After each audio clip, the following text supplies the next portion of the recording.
I'm Alan Brill. Welcome to Brilliant, a podcast from the mind of Brill. Warning, it gets dark in here.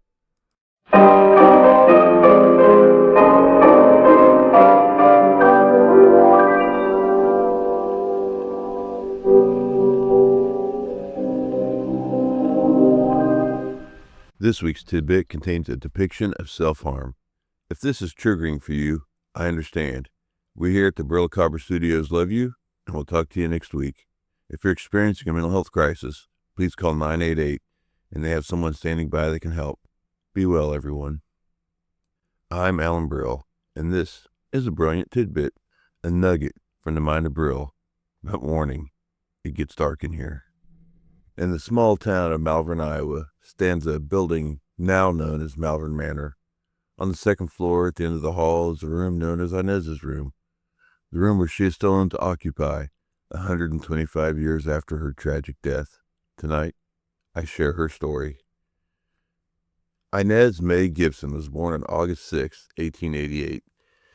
There can be little doubt that she had a rough go of it.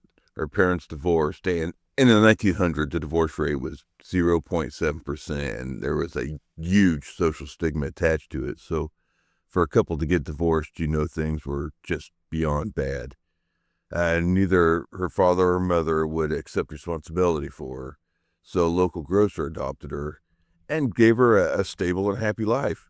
Several years later, the other shoe would drop.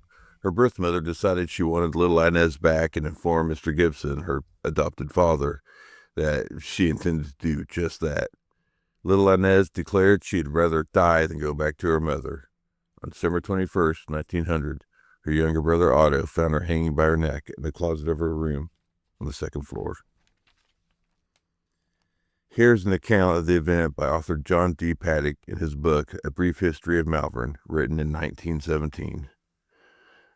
The startling topic and causality of the afternoon has been the death of little Inez Gibson at the home of her foster parents, Mr. and Mrs. T.D. Gibson, and the tragic manner of the little one's death.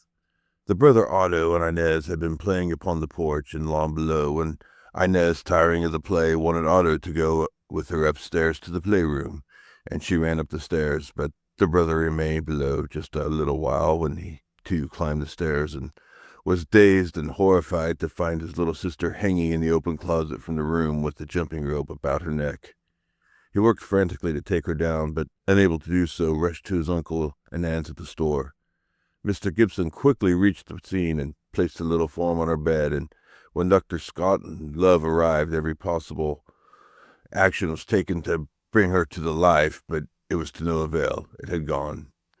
There could be no verdict rendered but accidental death. The deepest possible sympathy of the whole community goes out to Mr. and Mrs. Gibson and this sad and tragic bereavement that has come to them. The funeral service at the home by Reverend H.P. McDowell, and the little casket that is covered with beautiful flowers is taken to the place of burial. And okay, this one really hit me in the feels. I mean, most ghost stories have tragic, origin mythos, but usually the story is custom made to fit the haunting after the fact.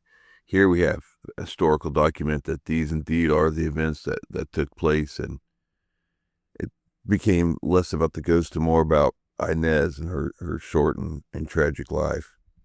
In fact, it's affected me so much, I'm not going to dwell too much on the sheer awesomeness of the name Dr. Love. I will point out that it is fantastic. Now, you may have noticed, as I did, that Paddock had written, there could be no verdict other than accidental death. What? So she was jumping rope in her closet, I guess, and when she was in midair, somehow one end got wrapped around her neck and the other around the shelf or something? It just seems like the odds are way, way, way against that. And she did say that she would rather die than go back to her mother's, which was threatening to become a reality. So I assume that the medical examiner was just doing the family and her memory and everything a solid by ruling it accidental rather than suicide, which would have had a lot of shame attached to it back then, not just for the victim, but for the entire family. However, when I was looking up other information online to go with the story, which I got from The Devil Is Coming to Get Me by Richard Estep. It's a fantastic book. Won't mention it again. And just doing a little online browsing, there was a newspaper article which insisted that it was indeed an accident, that she had a habit of climbing around in her closet, and maybe she saw the jumping rope with her, but it doubled down on the accidental part, which again may have been part of a cover-up, which was a good thing in this case. But this was just a little column. It didn't have the paper it was printed in, the date, the time, anything. It was just a little snippet. So it is possible that it was just a horrible, tragic accident. And we look at the fact that she said she'd rather die than go back to her mother, but she was also a 12-year-old, and we tend to exaggerate. Still do, like, oh, I'm going to kill that guy. It doesn't mean I'm literally going to kill that guy. So it could have just been an exaggeration instead of the literal truth. So very possible it was a tragic accident. It still reads more to me like a suicide, but either way, it is horrible. Many visitor and paranormal investigator to Malvern Manor have encountered an entity that claims to be the little girl named Inez. There are a ton of EVPs of a little girl's voice that have been captured, and there are a lot of mediums who claim to have, made contact with the spirit of the little girl. And there is a very compelling video that was taken with an SLS camera that shows a little body hanging in the closet while another one seems to just frantically be trying to free it. Now, SLS, that's structured light sensor, it's a very controversial camera in the field of ghost hunting. And if you've watched very many of the ghost hunter type shows, it's the camera that uses the grid of the little infrared dots that form like a 3D field, and it works a little bit like radar. If the beam hits something, it reflects back, and it uses the amount of time that it reflects back to render up, to add depth to it. And it's if you watch the shows, it's the one where they have all the dots, and you have like a stick figure that walks through, and they're like, hey, that's the ghost. The ghost is a stick figure. And its own technology makes it subject to pareidolia as much as people. That's pareidolia is where you make patterns out of nothing. The human brain loves to make patterns.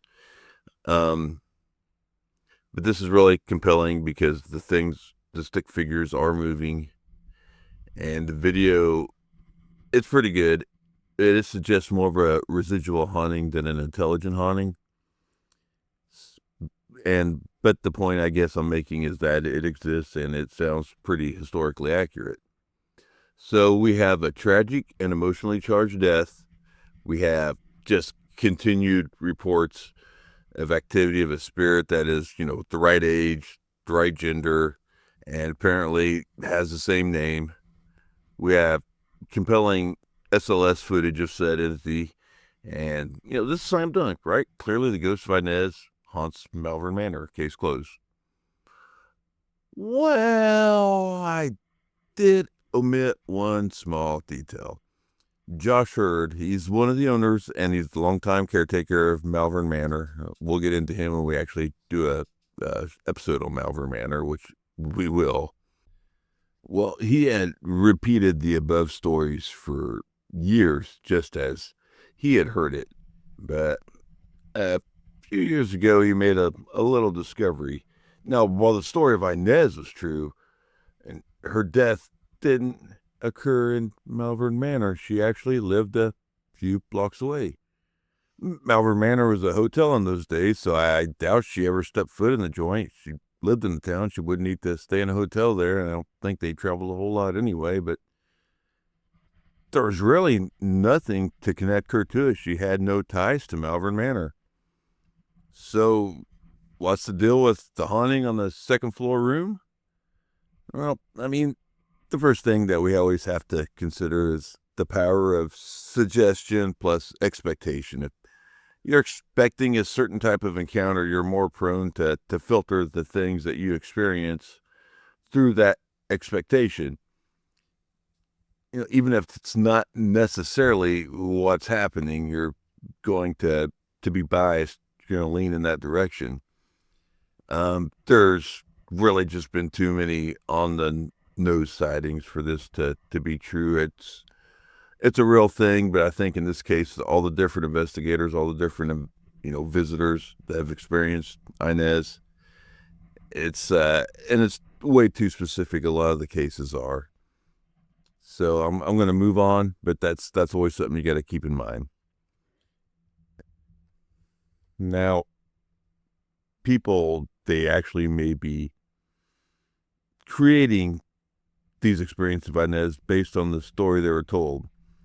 All right, I'm gonna graze. We're just gonna tip our little toe into the tulpa egregore, the thought form. The theory is that if you believe in something strong enough, if enough people believe in one thing and focus on it, that you can manifest that thing into reality. That's it in a nutshell. Anyway, it deserves its own episode. And the case that always comes up when you talk about tulpa egregore is the case of Philip. He's a group of parapsychologists, I believe in Canada. They got together with the single intention of creating a poltergeist, and they made an elaborate backstory. They focused on him. It took them a while, but eventually they summoned up entity named Philip that would knock on the tables, answer. It had independent thought from them, or so they think. It's always like the go-to case, and also again deserves its own episode. And I guess, do enough people believe in Inez? They all have the same idea of her in their mind that they could create a thought form, and do thought forms really exist? That's it's out there. It is one thing that would explain why in this one particular room known as Inez's room they encounter a ghost called Inez, when maybe it's not the actual ghost of Inez. Here's another thought, and one that I think has a lot of credence. Is something masquerading as little Inez? Is it something more malevolent that appears in the form of this innocent little girl to gain access to the people there? Is it an imposter? It's has precedent in the paranormal field is that things do pretend to be other things in order to communicate with you, to get you to get your guard down so they can feed off you or what have you. So this is a very real possibility, I think.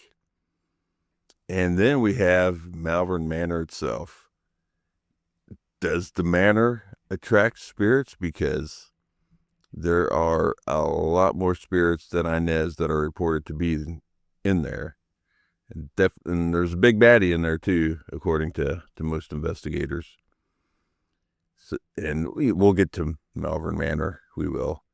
But is it an access point? Is it someplace where things from another plane of existence can come over more easily? It's also, I'll mention it here, that it does have a connection with the Villisca Axe Murder House. And when we talk about Malvern Manor and Villisca in that episode, we'll get more into the connection they have, but there is an established connection there. And also to Villisca has a connection to another infamous haunted house that has a notorious big baddie in it, and that is the Sally House in Atchison, Kansas. So is there something going on with these places, this triangle that, it's not really a triangle, but these 3 points? Is there more accessible? Also, Josh Hurd believes that the house that she perished in is no longer there. It's been torn down, or it's burned down. It no longer exists as a structure. So, did Inez simply move? Did she go to a place that has regular visitors that she can meet, and always has somebody coming through anxious to communicate with her? Did she go to somewhere where, or maybe she can be just a little less lonely? Who's to say? Some things to think about, though. But really, whatever it is that haunts what is known as Inez's room, whether it's imagination, whether it's a thought form, an imposter, or the spirit of a girl who tragically took her own life, that the one thing that we do know is that Inez was real. She was a real flesh and blood girl. She lived a short and troubled life, and whether she took her own life, or whether it was just this freak and tragic accident, in spite of all the ghost stories that we tell about her, she was a real person with real feelings and real emotions, and one who left this world just way too soon. So here's to you, Inez. Tonight, I honor your memory by sharing your story. You are remembered and you are loved. If you are in crisis or feeling overwhelmed, if you are not sure where to turn, you are not alone. Do not hesitate. Call or text 988 now. Hey gang, I got the bulk of the story from the book The Devil Is Coming to Get Me by Richard Estep. I highly recommend it, and I highly recommend anything by Richard Estep. He's one of my favorites, so check it out. We'll see you next week.